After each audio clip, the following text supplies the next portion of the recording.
Stacey, what is going back to you, your reaction to all that? Johnny Depp's statement, very long, my very reaction well thought.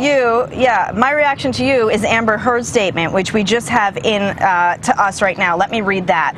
The disappointment I feel today is beyond words. I'm heartbroken that the mountain of evidence still was not enough to stand up to the disproportionate power, influence, and sway of my ex-husband. I'm even more disappointed with what this verdict means for other women. It is a setback. It sets back the clock to a time when a woman who spoke up and spoke out could be publicly shamed and humiliated. It sets back the idea that violence against women is to be taken seriously. She goes on to say, I believe Johnny's attorney succeeded in getting the jury to overlook the key issue of freedom of speech and ignore evidence that was so conclusive that he won in the UK. I'm sad I lost this case, but I am sadder still that I seem to have lost a right that I thought I had as an American to speak freely and openly.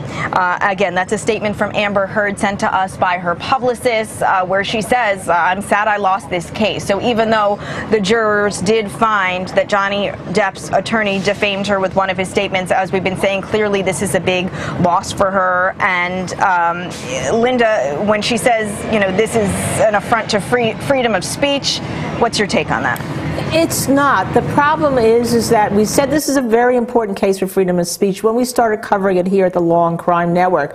But it's also important that those don't abuse it. People do not abuse the freedom of speech. They don't defame others, especially calling someone who may have been the victim, or now the jury says is the victim, the abuser, and changing his life and the life of his family and children forever. So you have freedom of speech, yes, but you can't lie about people, and you can't lie about the people in the public.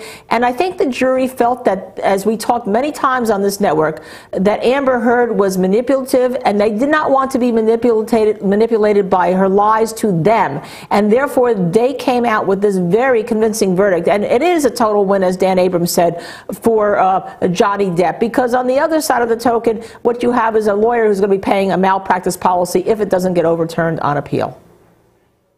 Linda, Ann Jeanette Levy's back outside with us now. She was inside when the verdicts were read.